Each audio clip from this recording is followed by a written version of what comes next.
أما بعد فأعوذ بالله من الشيطان الرجيم بسم الله الرحمن الرحيم ولله جنود السماوات والأرض وكان الله عزيزا حكيما صدق اللہ العظیم۔ تمام قسم کی تحمیدات، تمجیدات، تکبیرات، تقدیسات اور تحلیلات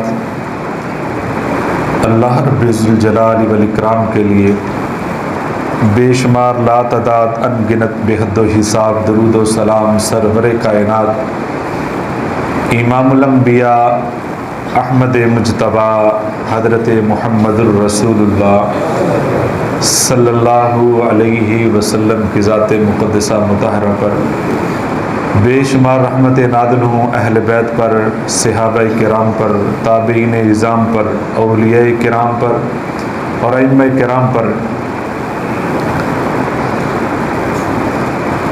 یہ جو میں نے آیت تلاوت کی ہے سورہ فتح کی آیت نمبر 7 ہے۔ اللہ کریم فرماتے ہیں آسمانوں اور زمین کے بہت سارے لشکر اللہ کے ہیں، اور ان سب لشکروں پہ اللہ کا کنٹرول بھی ہے، اور وہ ان لشکروں کو اس نے پیدا کیا ہے، ان کی حکمتوں کو بھی وہی جانتا ہے۔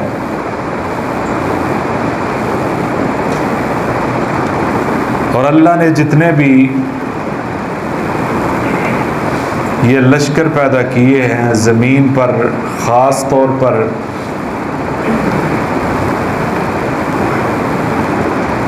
ان سب لشکروں میں سب سے بڑا لشکر وہ پانی ہے،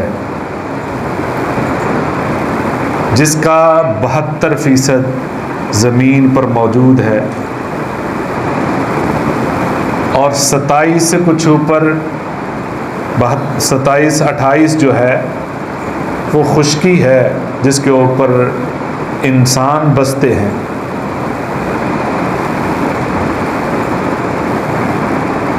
اور اللہ کریم نے اس لشکر کو بہت پہلے پیدا کر دیا تھا۔ حدیث میں آتا ہے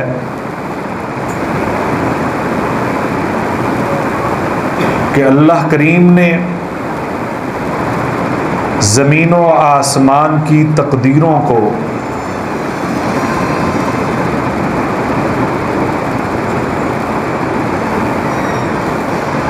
زمین و آسمان کے پیدا کرنے سے 50,000 سال پہلے لکھ دیا تھا۔ 50,000 سال پہلے لکھ دیا تھا، اور اس وقت اللہ کریم کا عرش معظم وہ پانی پر تھا۔ تو معلوم کیا ہوا، یہ پانی بہت پہلے کی مخلوق ہے، اور پھر اللہ کریم کا اس پانی پر بہت کنٹرول بھی ہے، اس کو مسخر بھی رکھا ہے۔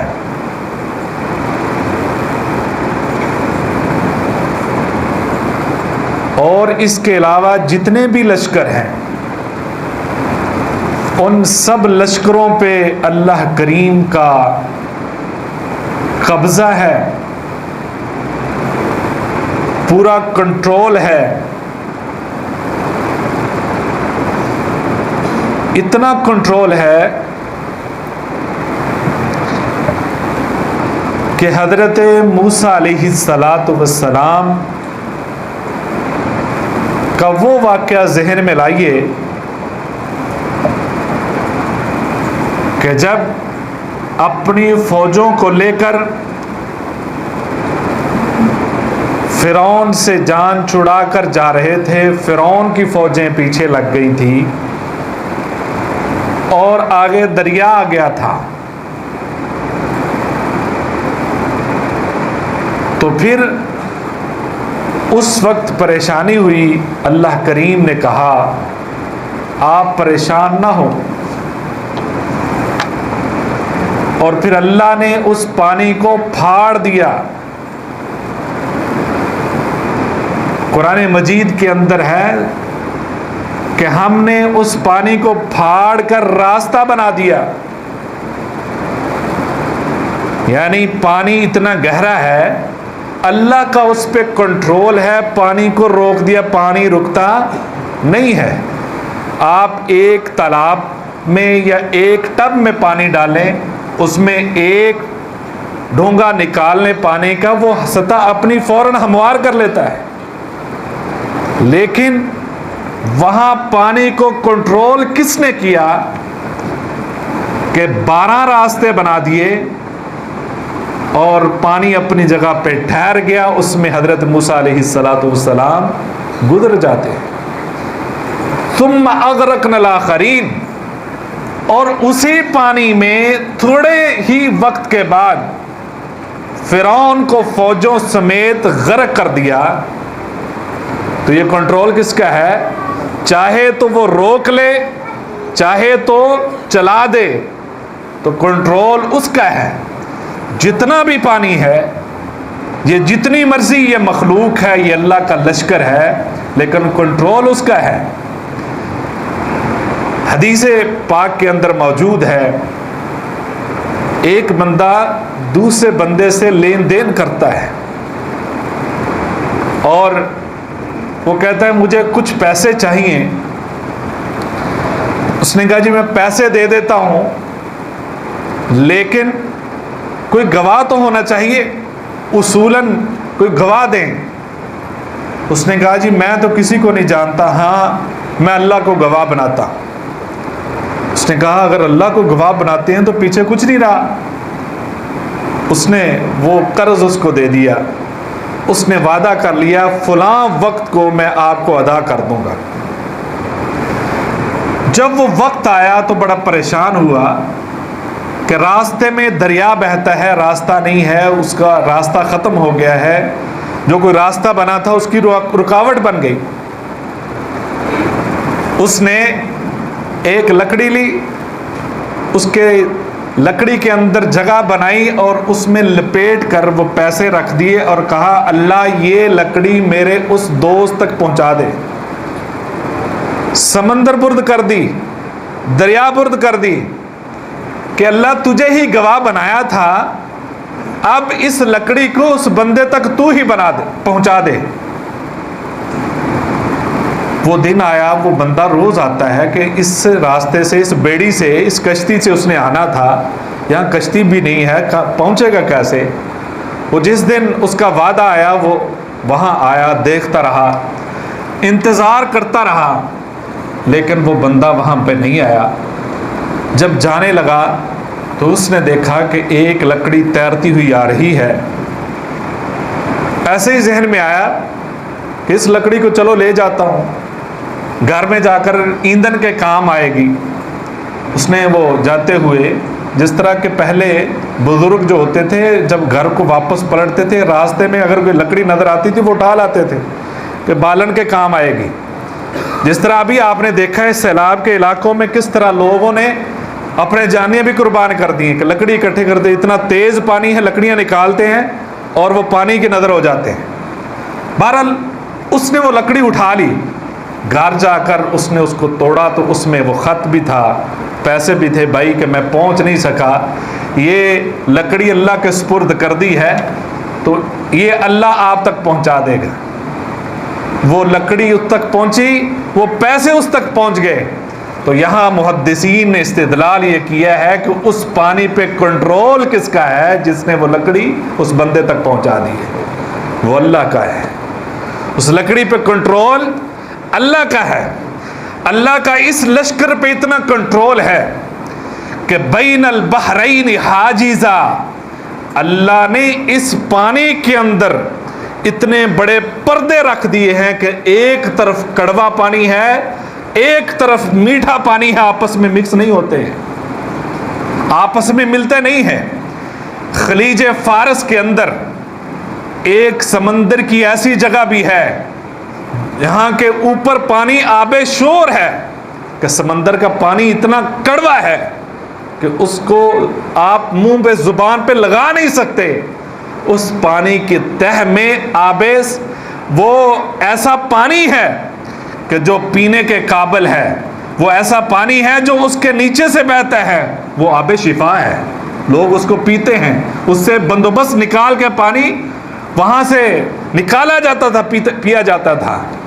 لہذا یہ پانی کے اندر اتنا کنٹرول ہے کہ اللہ نے اس کے اندر پردے کر دیے ہیں۔ یہ میٹھا پانی ہے، یہ کڑوا پانی ہے، اور کئی ایسے سائنسدان جو سمندر میں کام کرنے والے تھے، میں وقت نہیں ہے کہ ان کی میں آپ کو واقعات سناؤں، وہ اس کی جب وہ دریافت کرتے ہیں، اس کے اوپر ریسرچ کرتے ہیں، یہاں پہ آ کر کئی سائنسدان جو ہے وہ مسلمان ہو جاتے ہیں کہ یہاں تو کوئی پردہ بھی نہیں ہے اور پانی آپس میں مکس بھی نہیں ہوتا۔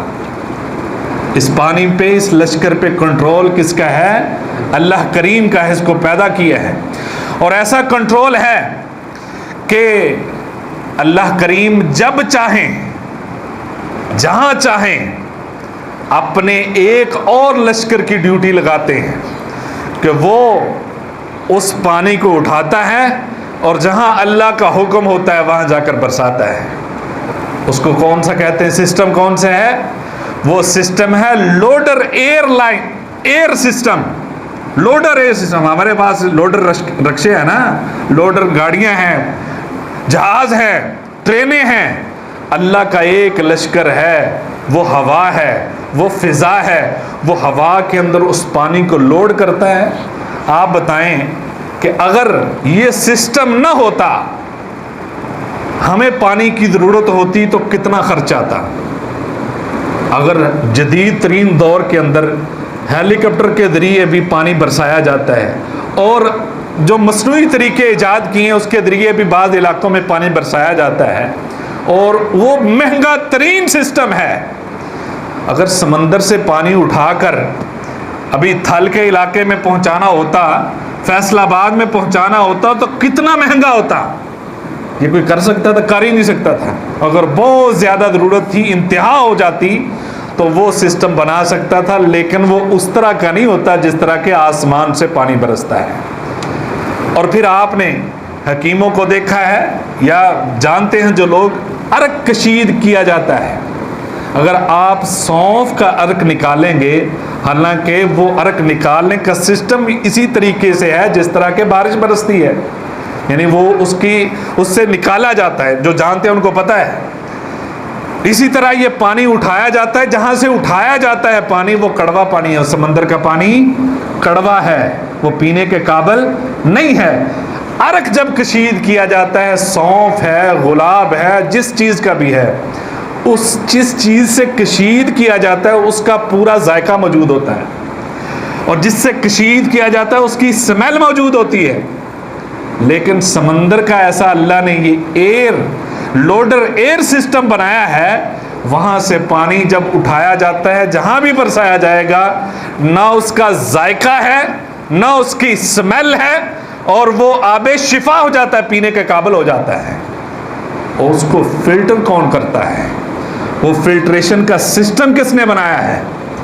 وہ پانی، یہ سارا سسٹم کس نے بنایا؟ یہ اللہ کا اس پہ کنٹرول ہے، اللہ نے اس کو اپنے کنٹرول میں رکھا ہے۔ صرف ایک مثال دیتا ہوں، اب اتنا بڑا وہ سسٹم ہے پانی کا، اس سسٹم کے اندر مخلوقات بھی بے شمار ہیں، اور اس میں سب سے بڑی مخلوق وہیل، وہ مچھلی ہے، جس کی ایک دن کی خوراک 3600 کلو ہے، 3600 کلو ہے، اور ایک دفعہ جو لقمہ لیتی ہے وہ 500 کلو گرام ہے۔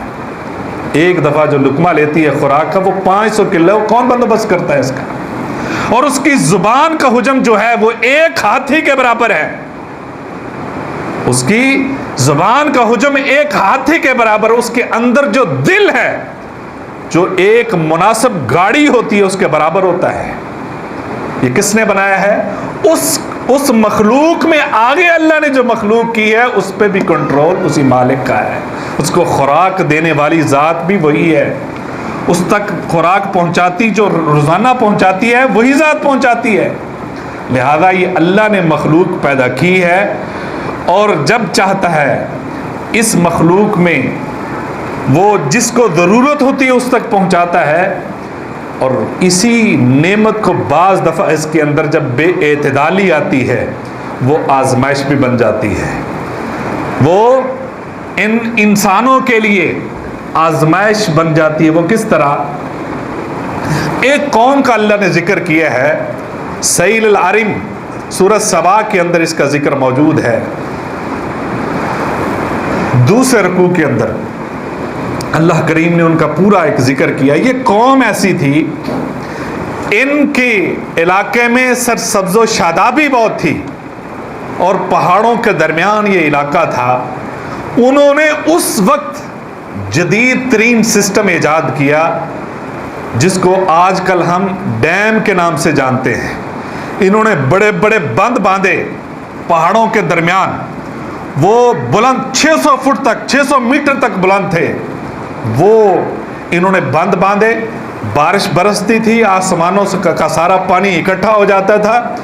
آگے انہوں نے سسٹم نہری نظام نکالا ہوا تھا اور وہ اپنے کھیتوں کو پانی دیتے تھے، اور وہ علاقہ یمن کا علاقہ معارب جس شہر کو کہا جاتا تھا، وہ علاقہ بڑا خوبصورت تھا، لہلہاتا تھا، بڑی نعمتیں تھیں۔ نہ وہاں پہ کوئی کیڑے مکوڑے تھے، نہ کوئی مچھر، نہ کوئی مکھی، کوئی ایسی چیز نہیں تھی۔ صفائی کے اعتبار سے اور شادابی کے اعتبار سے بے مثال تھا۔ اور اگر ان باغوں میں سے کوئی بندہ ایک ٹوکری پکڑ کے درمیان سے صرف ہاتھ باندھ کے ٹوکری کے اوپر پکڑ کے کسی درخت کو ہاتھ نہ بھی لگائے گزر جاتا تھا، وہ ٹوکری پھلوں سے بھر جاتی تھی، اتنی نعمتیں تھیں۔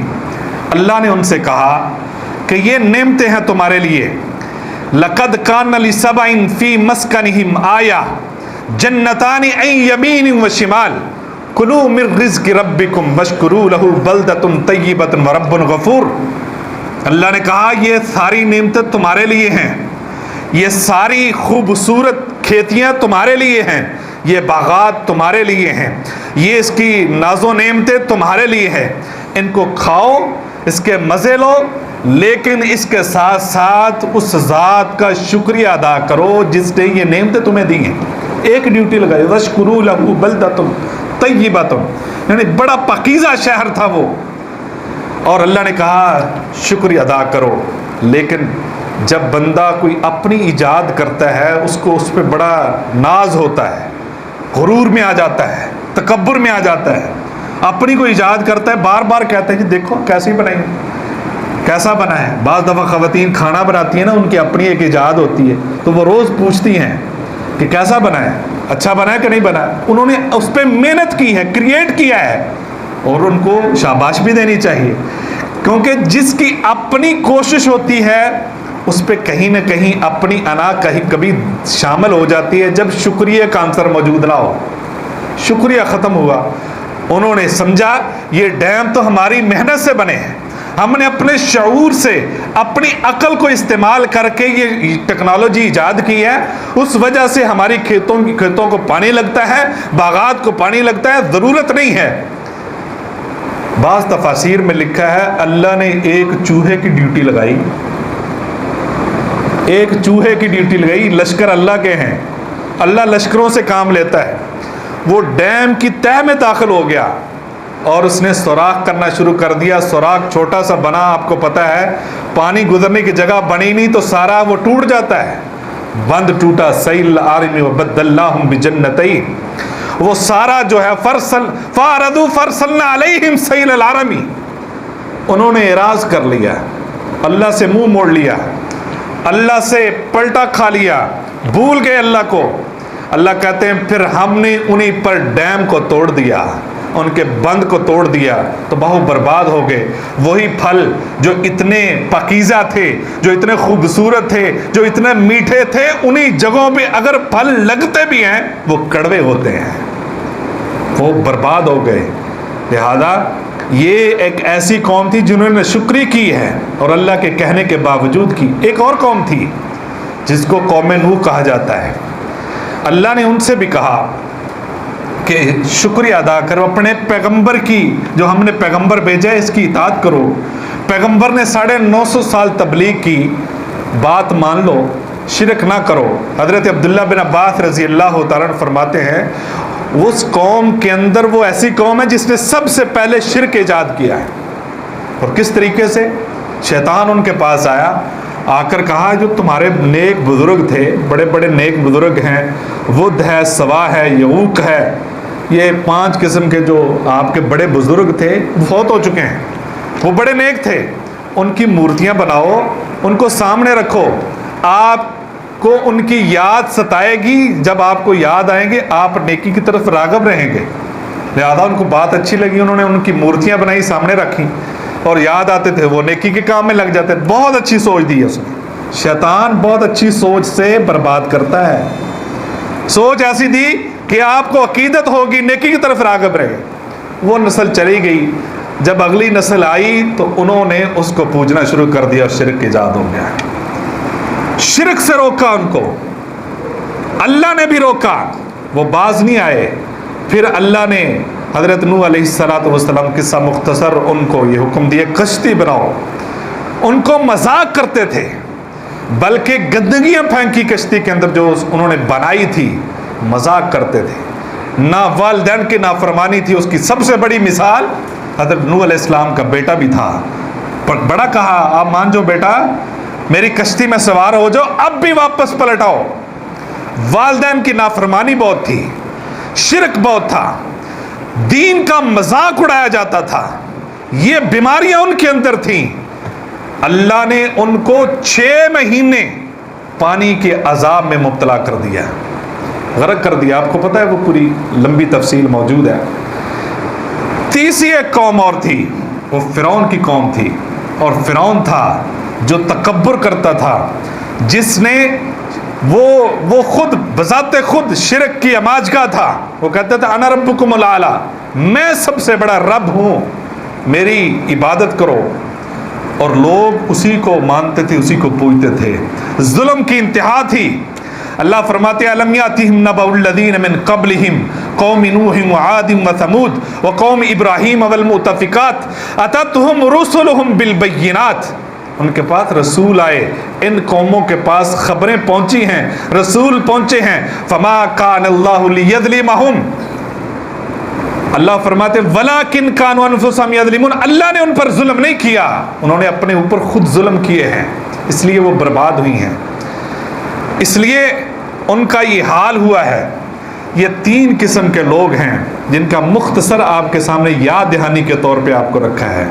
ہم نہیں سمجھتے کہ امت محمدیہ پر اس طرح کا عذاب ہے، کیونکہ ان قوموں پر عذاب ایک دفعہ آیا ہے۔ جس قوم پر بھی عذاب آیا ہے وہ ایک مرتبہ آیا ہے۔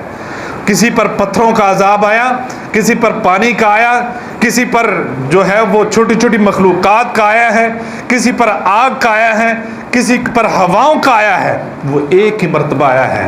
آپ کو پتہ ہے پاکستان جب سے بنا ہے 16 مرتبہ اس جیسے جس طرح کا اس بار سیلاب آیا ہے، 16 مرتبہ سیلاب آ چکا ہے، اور ہر سال آتا ہے۔ یعنی نیچے درجے کا سیلاب آپ ان دنوں میں ہر بار سنتے ہیں کہ نیچے درجے کا سیلاب آیا فلاں علاقے میں، فلاں علاقے میں۔ جس طرح کی تباہی اس بار ہوئی ہے، 2010 میں ہوئی ہے، 2003 میں ہوئی ہے، 98 میں ہوئی ہے، 92 میں ہوئی ہے، آپ پیچھے چلیں جائیں 50 میں ہوئی ہے، 56 میں ہوئی ہے، 71 میں ہوئی ہے، 78 میں ہوئی ہے، آپ تاریخیں نکال کے دیکھ لیں، یہ اتنی بڑی تباہیاں ہوئی ہیں۔ لیکن یہ عذاب نہیں کہہ سکتے، یہ اس کو آزمائش کہہ لیں، اس کو تنبیہ کہہ لیں، اس کو الارم کہہ لیں، اس کو عبرت کہہ لیں، جو مرضی آپ نام دے دیں، لیکن یاد رکھیں جب اعتدال سے کوئی چیز نکلتی ہے وہ آزمائش تو ضرور ہوگی نا۔